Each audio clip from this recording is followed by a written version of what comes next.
അപ്പോ നാളെ എപ്പോഴാ കാണുക? എപ്പോ വേണേലും കാണാലോ. ഞാൻ ഫ്രീ ആണ്. സമയം ഫിക്സ് ചെയ്തോളൂ. നാളത്തെ മീറ്റിംഗിൽ ഞാൻ തന്നെ വരും, തീർച്ചയായും. കിച്ചുവിനെ അയക്കില്ല. ഓക്കെ. അയ്യോ, ഫോൺ വെക്കല്ലേ, ഞാൻ ഉറങ്ങാൻ പോവാ. അതിനു മുൻപ് ടെൽ മീ സംതിങ് സ്വീറ്റ്. ഇപ്പോഴോ? എന്റെ അടുത്ത് നീ എപ്പോഴും ഉണ്ടായിരുന്നെങ്കിൽ എന്ന് ഞാൻ ആശിച്ചു പോകുകയാണ്. I love you. നിനക്കെന്താ വട്ടുപിടിച്ചോ? വട്ടുപിടിച്ചത് എനിക്കല്ല, മനുവേട്ടനാ. ഈ പറഞ്ഞതാ ഫോണിൽ കൂടെ അപ്പുറത്ത് കേട്ട് കാണില്ലേ? കേക്കട്ടെ. പാതിരാത്രിയില്ല ഇവനൊക്കെ വിളിക്കാൻ കണ്ട നേരം. ആ മനുവേട്ട, ഒരു കാര്യം കേൾക്കണോ? ഇന്നിവിടെ അച്ഛനും ബാലുവേട്ടനും തമ്മിൽ പൊരിഞ്ഞ ഡിസ്കഷൻ ആയിരുന്നു. എന്ത് ഡിസ്കഷൻ? മനുവേട്ടന്റെ പോക്ക് ശരിയല്ലെന്നും ഒരു കടിഞ്ഞാണിടണമെന്നും ബാലുവേട്ടൻ. അച്ഛനല്ലേ ആള്. നീ എന്താ കേട്ടെന്ന് പറ. അങ്ങനെ കടിഞ്ഞാണിടണമെന്ന് തോന്നിയ ആ നിമിഷം ചേട്ടനെ കമ്പനിന്ന് പുറത്താക്കുമെന്നും എന്നെ ആ സിംഗപ്പൂർ കൊന്തനെ കൊണ്ട് കെട്ടിക്കൊന്നും അച്ഛൻ. മനുവേട്ടൻ എന്തിനാ ചിരിക്കുന്നത്? നിന്നെ വേറെ കെട്ടിക്കാനോ? അത് ഓർക്കുമ്പോഴാ ചിരി. കമ്പനി പോണെങ്കി പോട്ടെ, പക്ഷെ നിന്നെ ഞാൻ വിട്ടുകൊടുക്കില്ല. ലൈറ്റ് അണക്കട്ടാ. എന്താ? ഒരു കുഞ്ഞു പർച്ചേസ്. ഞാൻ ഇപ്പൊ വരാം. Just 5 minutes. അതൊക്കെ പിന്നെ പോരെ. ഞാൻ ഇപ്പൊ വരാനേ.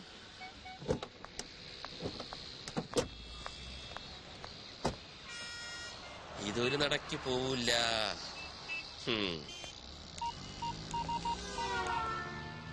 ആ വർമാജി, ഞാൻ ഇത്തിരി ലേറ്റ് ആവും. ആ വെൽക്കം ഗ്രൂപ്പിന്റെ മീറ്റിംഗ് വർമാജി അറ്റൻഡ് ചെയ്താൽ മതി. ആ അവള് കൊണ്ട് കൂടെ. ലേക്ക് സൈഡ് റിസോർട്ടിൽ ഒരു സ്യൂട്ട് റൂം ബുക്ക് ചെയ്തിട്ടുണ്ട്. Okay okay, thank you very much. ഒന്നും ഫൈനലൈസ് ചെയ്തിട്ടില്ല. അയ്യോ, ഇവിടെ പറഞ്ഞ വർമാജി, ഞാൻ പിന്നെ വിളിക്കാം. മനുവേട്ടാ, മനുവേട്ടൻ എന്താ ഇവിടെ? ഞാനൊരു ഷോപ്പിങ്ങിന് വന്നു. എന്ത് ഷോപ്പിംഗ്? എനിക്കല്ല, കിച്ചുവിന്. എന്നിട്ട് കിച്ചു എവിടെ? കിച്ചു അകത്തോട്ട് പോയി. ഞാൻ അങ്ങോട്ട് പോകാനായിട്ട് പോവായിരുന്നു. എന്നാ ഞങ്ങൾ നടത്തി കുറച്ച് ഷോപ്പിംഗ്. ദേ മനുവേട്ടൻ ഒരു അടിപൊളി ഷർട്ട് വാങ്ങിയിട്ടുണ്ട്, കാണിക്കാം. അതൊക്കെ വിശദമായിട്ട് വീട്ടിൽ ചെന്നിട്ട് കാണാം. പൊയ്ക്കോ പൊയ്ക്കോ, ഭയങ്കര വെയില്. ഇന്നെങ്കിലും ഒന്ന് നേരത്തെ വരില്ല മനുവേട്ടാ? ഇന്ന് നേരത്തെ വരും. മനു, മനു വന്നേ.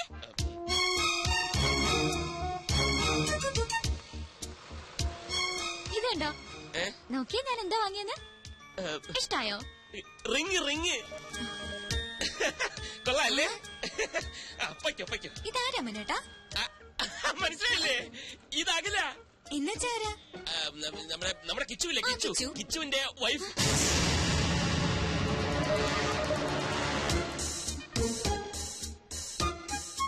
കിച്ചു എപ്പോഴാ കല്യാണം കഴിച്ചത്?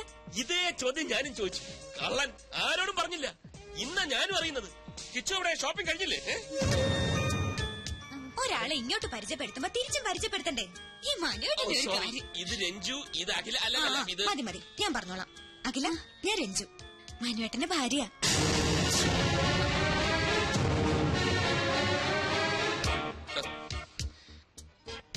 ഇനിയിപ്പൊ പൊയ്ക്കൂടെ? പ്രോമിസ് ചെയ്ത പോലെ നേരത്തെ വരണേ. Okay, by Akhila.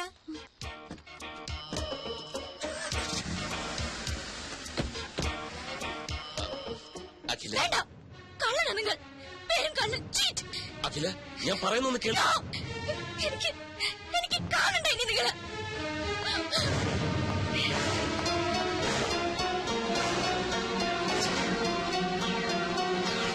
Sir please, എന്നെ നിർബന്ധിക്കരുത്. സാറിന് വേണ്ടി എന്തിനു ഞാൻ കൂടെ നിന്നിട്ടുണ്ട്. പക്ഷെ ഇതെനിക്ക് വയ്യ. എന്തിനാണ് അഖില എന്റെ ഭാര്യയാണെന്ന് പറഞ്ഞത്? കിച്ചു, എന്റെ അവസ്ഥ നീ എന്താ മനസ്സിലാക്കാത്തത്? പെട്ടെന്ന് അങ്ങനെ ഒരു കണ്ടുമുട്ടലുണ്ടായപ്പം പിന്നെ ഞാൻ എന്താ പറയേണ്ടിയിരുന്നത്? അവൾ എന്റെ കാമുകിയാണെന്നോ? എന്റെ എല്ലാ കാര്യങ്ങളും അറിയാവുന്നവനായതുകൊണ്ടാ നിന്റെ പേര് ചേർത്ത് ഞാൻ പറഞ്ഞു പോയത്. പക്ഷെ സാർ, സത്യം എന്നായാലും പുറത്തു വരില്ലേ? രഞ്ജു ചേച്ചി എന്നെ പറ്റി എന്ത് വിചാരിക്കും? അഖിലേക്ക് എന്ത് തോന്നിക്കാണും എന്നെ കുറിച്ച്? അഖിലെ, ഞാൻ പറഞ്ഞ് മനസ്സിലായിക്കൊള്ളാം. അതിനാ ഒരു തവണ കൂടി അവളെ എന്റെ മുന്നിൽ എത്തിക്കാൻ ഞാൻ നിന്നോട് ആവശ്യപ്പെടുന്നത്. ഇല്ല സാർ, എനിക്കതിന് കഴിയില്ല. എന്നെ ഒഴിവാക്കി തരണം പ്ലീസ്. എനിക്ക് മനസ്സിലായി, നിനക്ക് ബുദ്ധിമുട്ടാണല്ലേ. സ്വന്തം അനുജന്റെ സ്ഥാനത്താ നിന്നെ ഞാൻ കണ്ടത്.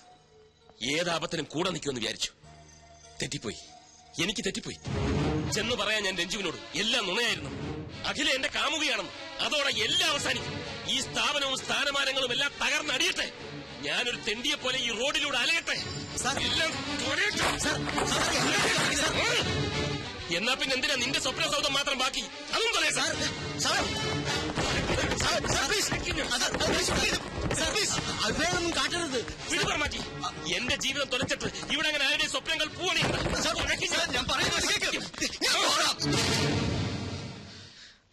ഞാൻ പോകാം. അഖിലയുമായി സംസാരിക്കാം. അവളെ സാറിന് മുമ്പിൽ കൊണ്ടുവരാം. ഇതാ പണം. ഇനിയും വേണോ? തരാം. വേണ്ട സാർ, ഒന്നും വേണ്ട. സാറിനത് എന്തു പറ്റി? ഇത്രയും ദേഷ്യം ഇതുവരെ ഞാൻ കണ്ടിട്ടില്ല. ഞാൻ ദേഷ്യപ്പെട്ടെന്ന് ആര് പറഞ്ഞു? ചെറിയൊരു ഡ്രാമയല്ലേ. അഖിലയെ വീണ്ടും എന്റെ മുന്നിലെത്തിക്കാൻ കിച്ചുവിന് മാത്രമേ കഴിയൂ. അവൻ അതിൽ നിന്ന് ഒഴിഞ്ഞു മാറാൻ ശ്രമിച്ചപ്പോൾ അവന്റെ സ്വപ്നത്തിൽ തന്നെ കയറി പിടിച്ച ഒരു പെർഫോമൻസ്. എന്താ ബുദ്ധി! സമ്മതിച്ചിരിക്കുന്നു. വർമാജി, ഈ ലോകത്ത് സത്യം പറഞ്ഞാൽ ആരും വിശ്വസിക്കില്ല. ഒരു കള്ളം ഉറക്കെ പറഞ്ഞാൽ അപ്പ വിശ്വസിക്കും. Point is noted sir. വേണ്ട, എനിക്കൊന്നും കേൾക്കണ്ട. ആരും കാണും വേണ്ട. ചതിയനാ, വഞ്ചകനാ. പുറത്തൊരു മുഖവും ഉള്ളിൽ മറ്റൊരു മുഖവുമാണ് അയാൾക്ക്. നീ എന്റെ നല്ല ഫ്രണ്ട് ആണെന്നാ ഞാൻ കരുതിയത്. എല്ലാം അറിയാവുന്ന നിനക്കെങ്കിലും എന്നോട് പറയാമായിരുന്നു. അഖില പ്ലീസ്, എന്റെ അവസ്ഥ തനിക്ക് മനസ്സിലാവില്ല. എന്റെ മനസ്സ് വായിക്കാനും തനിക്ക് കഴിയില്ല. മനസ്സാർ ഇനി പേര് കേൾക്കണ്ട എനിക്ക്. അഖില, ഞാൻ തന്റെ നല്ല ഫ്രണ്ട് തന്നെ ഇൻ എവറി സെൻസ്. ഞാൻ പറയുന്ന ഒന്ന് കേക്ക്. ഒരു തവണ കൂടി മനസ്സാറിനെ. പറഞ്ഞില്ലേ അഖില പ്ലീസ്. I am sorry. ഞാൻ പോകാം. കിച്ചോ, രക്തം വരുന്നു. സാരമില്ല, നിക്കൂ. സോറി കിച്ചു, എനിക്കെന്നെ നിയന്ത്രിക്കാനായില്ല. അഖിലയുടെ ഫീലിംഗ്സ് എനിക്ക് മനസ്സിലാവും. തന്റെ സ്ഥാനത്ത് ഞാനാണെങ്കിലും ഇങ്ങനെയൊക്കെ ചെയ്യൂ. നമ്മളിലൊക്കെ ഓരോ കുറവുകളുണ്ടക്കില്ല. അത് നമ്മളറിയാതെ മറ്റു പലരെയും വേദനിപ്പിച്ചെന്നിരിക്കും. എനിക്ക് വേണ്ടി ഒരു തവണ, ഒരൊറ്റ തവണ താൻ മനസ്സാറിനെ കാണണം പ്ലീസ്. പിന്നെ തന്റെ മനസ്സ് പറയുന്നത് പോലെ താൻ തീരുമാനിച്ചു.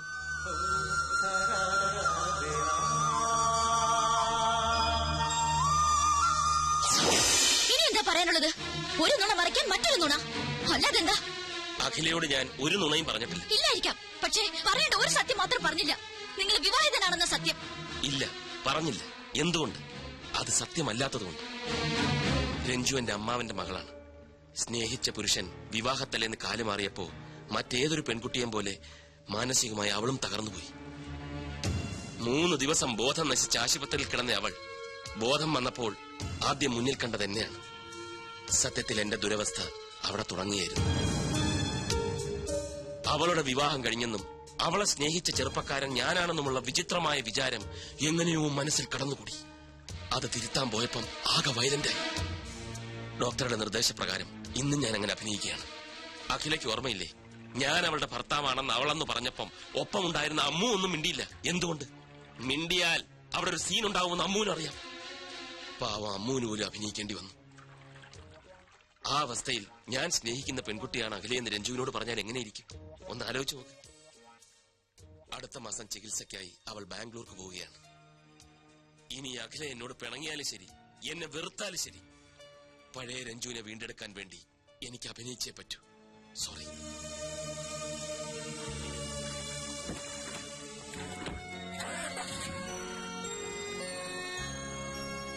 അഖില, നീ ടെൻഷൻ അടിക്കാതെ. നെല്ലും പതിരും ഞാൻ ഇപ്പൊ തിരിച്ചു തരാം. ആള് ബാംഗ്ലൂട്ട് പോയിട്ട് 10 മിനിറ്റ് കഴിഞ്ഞു. വരുന്നുണ്ട്. മൂട്.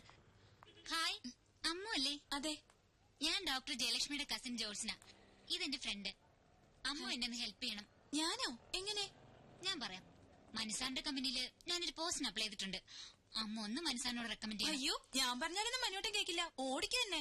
പിന്നെ ആര് പറഞ്ഞാൽ കേക്കും? രഞ്ജിച്ചെ കണ്ടാ മതി. അതാരാ? മനോട്ടന്റെ ഭാര്യ. ചേച്ചി പറഞ്ഞ മനോട്ടിനെ കേൾക്കാതിരിക്കാൻ പറ്റില്ല. ആ ചേച്ചിക്ക് എന്തോ അസുഖം. അസുഖോ? എന്തസുഖം? അല്ല, എന്തോ മെന്റൽ പ്രോബ്ലം.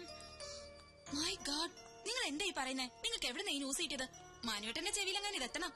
അയ്യോ കുട്ടി, ആരാ പറഞ്ഞതെന്ന് ഓർമ്മയില്ല. പക്ഷേ എന്ത് പക്ഷേ? ആദ്യം മനോട്ടിനെ കുറിച്ചും കമ്പനിയെ കുറിച്ചും ശരിക്കും മനസ്സിലാക്കുക. എന്നിട്ട് മതി ജോലിക്ക് ചേരുന്നൊക്കെ.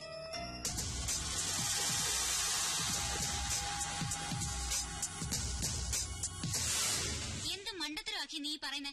ഈ ഒരു നിസ്സാര കാര്യത്തിന് ജോലി വേണ്ടെന്ന് വെക്കി. നിസ്സാര കാര്യോ? പക്ക ഫ്രോഡായ അയാളുടെ കമ്പനിയില് ഞാൻ ഇനി എങ്ങനെ ജോലി ചെയ്യും? ചെല്ലാൻ പോവാ ഞാൻ അങ്ങോട്ട്. എന്നിട്ട് അയാളുടെ മുഖത്ത് നോക്കി 4 വർത്താനം പറയണം. ഇതാ ഇപ്പൊ നന്നായി. അയാൾ ഒരു പക്ക ഫ്രോഡാണെങ്കിൽ നീ ഒരു പക്ക ഫൂളാണെന്നേ ഞാൻ പറയൂ. ഐമാറ്റ് കമ്പനിയിലെ മോഡലാകണമെന്ന് നീ കുറെ കൊതിച്ചതല്ലേ, ഇപ്പൊ അത് കിട്ടുകയും ചെയ്തു. പറയുന്ന പണവും തരുന്നുണ്ട്, എന്നിട്ട് അതൊക്കെ വേണ്ടാന്ന് വെക്കുന്ന നീ ഒരു ഫൂളല്ലേ. ഞാൻ പിന്നെ എന്താ വേണ്ടത്? അയാൾ ഇങ്ങോട്ട് കളിച്ചതുപോലെ നീ അങ്ങോട്ടും കളിക്കണം. അയാള് പറഞ്ഞ കള്ളക്കഥ വിശ്വസിച്ചതായിട്ട് നീ അഭിനയിക്കണം. എന്നിട്ട് അയാളായിട്ട് വട്ടം ചുറ്റിക്കണം. ഇനി ഒരു പെണ്ണിനോടും ഈ മാതിരി കാട്ടാതിരിക്കാൻ ഒരു ഷോക്ക് ട്രീറ്റ്മെന്റ്.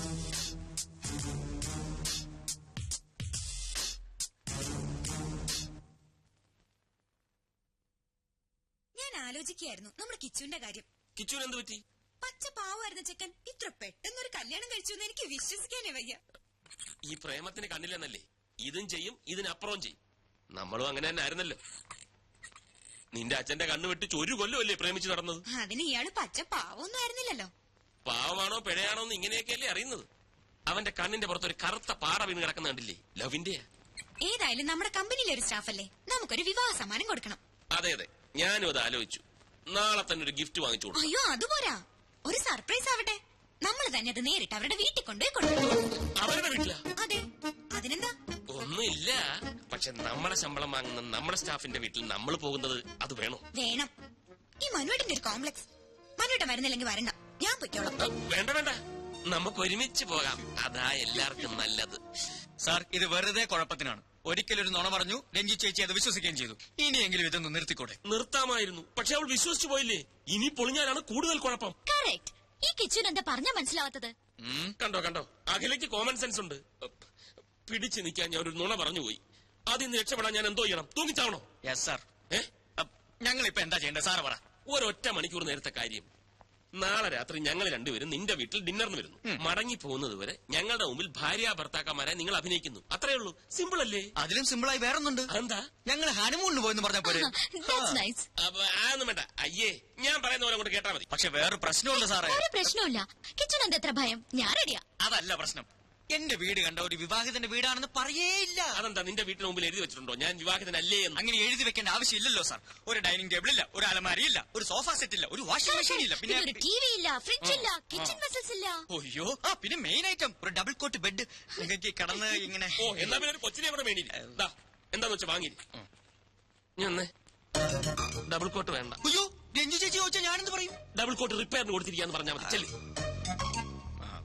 ഒരു ഡബിൾ കോട്ട് എന്തെല്ലാം പുലിവാലാ ദൈവമേ.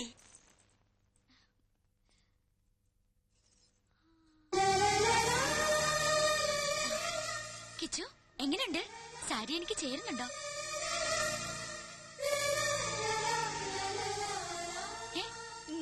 ഈ വേഷത്തിൽ താൻ സുന്ദരിയായിരിക്കുന്നു.